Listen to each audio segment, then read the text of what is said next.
La Comisión de Economía de la Cámara de Diputados rechazó el veto presidencial al proyecto de servicios básicos.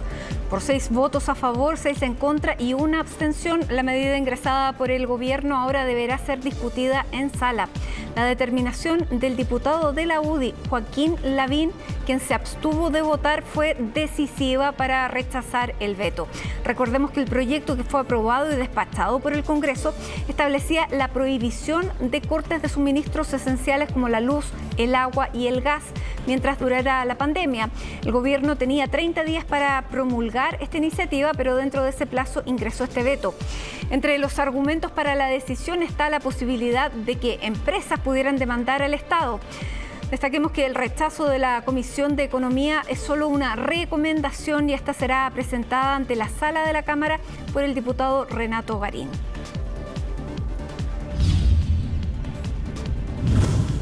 Y los parlamentarios de la Comisión de Hacienda aseguraron que la próxima negociación del salario mínimo será compleja en medio de la crisis sanitaria y el debate por el retiro de los fondos de la AFP. El gobierno deberá enfrentar la discusión por el ingreso mínimo que vence en septiembre. Vamos a analizar este debate. Tomamos contacto con uno de sus protagonistas, la presidenta de la CUT, Bárbara Figueroa. Bárbara, muchísimas gracias por este tiempo con nosotros.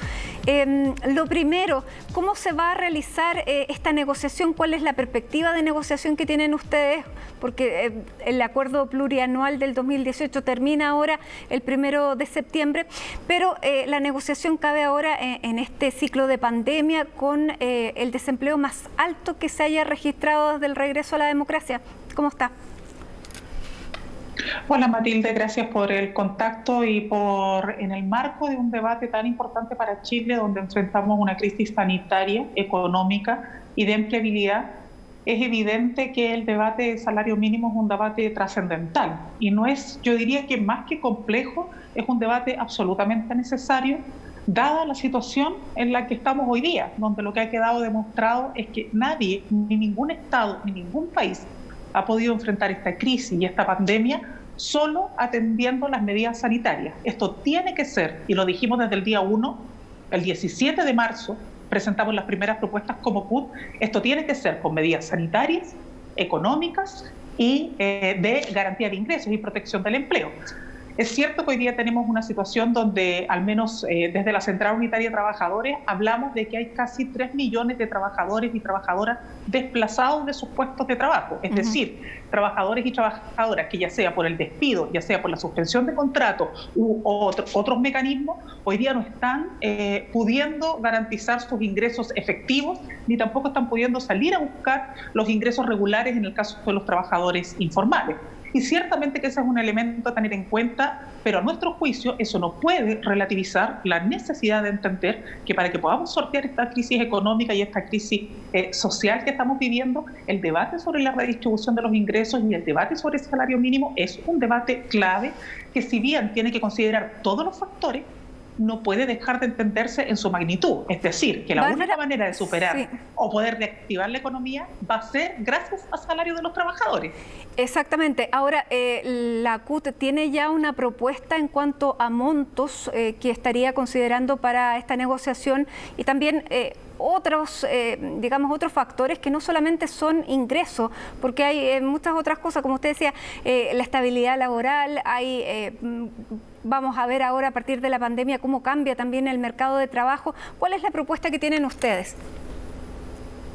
Mire, la propuesta acabada nosotros no la tenemos todavía, pero ya ha sido una tónica de los últimos años. Eso no es una propuesta que llegó con este gobierno, eso lo planteamos incluso en los gobiernos anteriores. El debate sobre un salario mínimo que permita superar la línea de la pobreza es el debate que nosotros venimos planteando ya hace un par de años atrás. Por lo tanto, no hay ningún cambio ni ningún giro trascendental respecto de la estrategia que la CUT ha venido presentando, donde así como demandamos una renta básica universal o un ingreso de emergencia que esté por sobre la línea de la pobreza, nos parece que no hay razón alguna para que ese debate no sea el debate que sigamos planteando a nivel del tema salarial. Ahora, ¿qué otros componentes tenemos que analizar? Es lo que también tenemos que discutir con el gobierno, porque hasta ahora todas las propuestas que hemos hecho como CUT, desde el 17 de marzo hasta la fecha, ninguna ha tenido ni respuesta por parte del gobierno, ni ha sido considerada a la hora de los debates, por ejemplo, en el Consejo Superior Laboral o lo propio que está ocurriendo en el Congreso.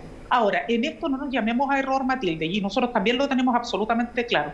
El debate sobre salario mínimo tiene un impacto en un sector del mundo del trabajo que son los trabajadores formales.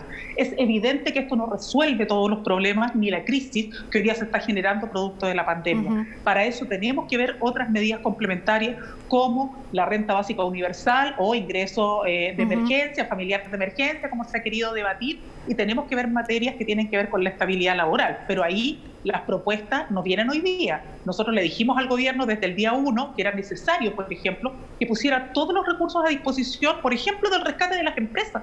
Si eso a nadie le puede generar ninguna complicación, porque nadie quiere que el país quiebre, pero que tenía que ser con el compromiso de que ninguna empresa podía despedir. Ese debate nunca lo quiso enfrentar el gobierno. Entonces, cuidado con que nosotros asumamos que lógicamente o que es automático que la crisis sanitaria nos tiene en una crisis de empleabilidad, porque eso es producto de las malas decisiones del gobierno. No es que sea una consecuencia natural de la crisis sanitaria. Claro, parece paradójico escuchar a la presidenta de la CUT decir queríamos que el gobierno apoyara y rescatara a las empresas. Eso es por la fuente de trabajo que se ha perdido, pero bueno, llama la atención. Bárbara, y lo que le quería preguntar es que a partir de los empleos que lamentablemente se han perdido, hay muchas cosas que no van a volver a ser como eran antes, muchos empleos que tal vez definitivamente no se van a recuperar porque esas tareas ya demostraron o que no se necesitaban o que pueden ser cambiadas. También se ha demostrado que se puede algún sector teletrabajar, combinar el teletrabajo con el trabajo presencial. Eso probablemente pueda llevar a otro tipo de vínculos laborales, a la flexibilidad laboral. ¿Cuál es el escenario que ustedes ven luego de esta pandemia en el mundo del trabajo? ¿Cómo va a quedar después de todo lo que hemos vivido? O sea, lo primero es que yo creo que tenemos que romper ciertas caricaturas, Matilde. Sería raro que la CUT y los trabajadores no estuvieran preocupados de que hubieran fuentes laborales. Entonces no es extraño que nosotros digamos que hay que rescatar empresas. A las pymes siempre las hemos protegido.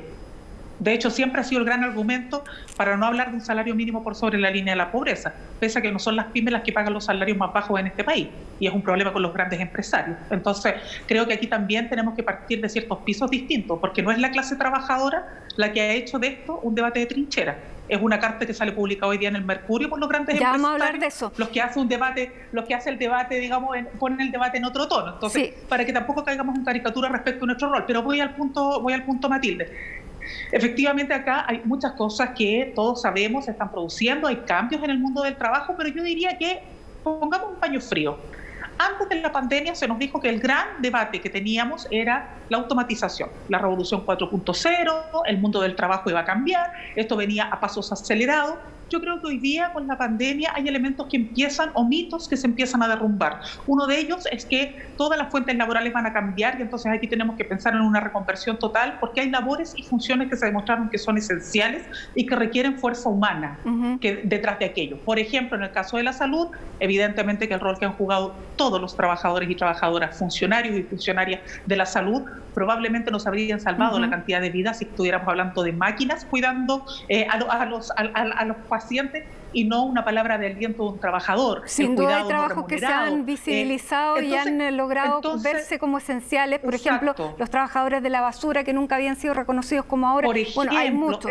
Entonces quizás ahí, Matilde, perdóname, quizás ahí el debate más de fondo no sea qué nuevas funciones vienen, porque por ejemplo en el caso de los trabajadores de aplicación, los trabajadores de rider, nosotros tenemos hoy día una demanda con trabajadores de pedidos ya. Eso se generó una mesa de trabajo con el gobierno precisamente porque a ellos no se les quiere reconocer ni como trabajadores. Entonces, el debate pareciera ser no solamente sobre los cambios respecto de labores, funciones, políticas de reconversión, sino que vamos a tener que seguir en lo más básico de lo básico, que es el reconocimiento del trabajo como un valor fundamental y de los derechos de los trabajadores dentro de ello. Creo que ahí hay un tema que todavía no está bien saldado en nuestro país.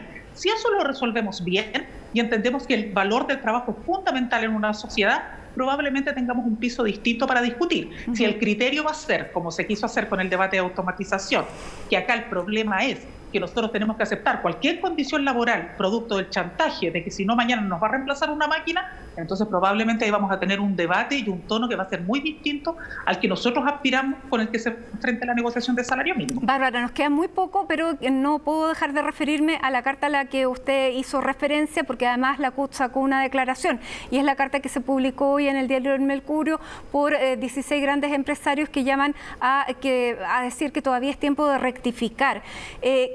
¿Por qué la CUT reacciona como reacciona? ¿Qué le pareció a la CUT esta carta con una parte de los que también son sus interlocutores en este próximo debate salarial también?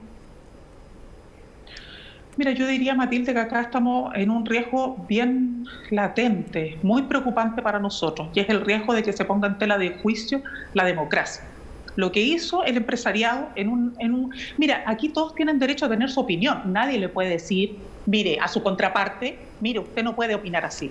Pero lo que no puede ocurrir es que a nosotros se nos chantajee y se nos amenace a través de los medios de comunicación, a través de un medio de circulación nacional como el diario El Mercurio. Eso a nosotros nos parece que no corresponde. Y es eso lo que nosotros en primer lugar criticamos. Lo segundo es que no puede ocurrir que un gobierno quede capturado por la defensa de los intereses de esos grandes empresarios como ha ocurrido hasta ahora. Hoy día, Matilde, 1 de cada 5 santiaguinos, según nuestro último barómetro del trabajo, en plena pandemia, 1 de cada 5 santiaguinos está consumiendo solo una comida caliente al día.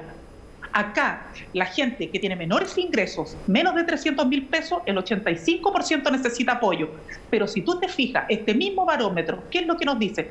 Que quienes perciben ingresos entre 1 millón y 2 millones de pesos, el 60% de esa población en el Gran Santiago, que es donde hicimos nuestro último barómetro laboral, nos dice que también necesita apoyo del Estado. Entonces, el debate de fondo, ¿cuál es? Que tenemos que hacer una defensa de trinchera. Aquí el empresariado lo que está haciendo es defender un negocio que son las AFP. Y nosotros lo que le estamos diciendo es, queremos un debate en serio, pero para atender a la población. Este debate previsional sobre el retiro del 10%, ¿es la solución de fondo? No, pero se tiene que llegar a estas instancias porque en 4 meses no hemos tenido respuesta suficiente. Y lo que nosotros no queremos es que mañana, cuando tengamos que enfrentar el debate de salario mínimo, la negociación del sector público, lo que ha ocurrido con la ANEP, que por defender a sus trabajadores y presentar una querella, resulta que el ministro llama al presidente y le dice, ¿qué te crees? ¿Cómo se te ocurre? No vamos a cerrar el diálogo. O sea, esas actitudes son las que nosotros no podemos permitir, que se vete a presidentes de comisiones porque no avanzan en proyectos de ley. Eso es un atentado a la democracia y nosotros como organización sindical tenemos el deber de poner aquello sobre la mesa. ¿Pero para qué? Porque uno dice, bueno, ¿para qué está usted defendiendo la democracia?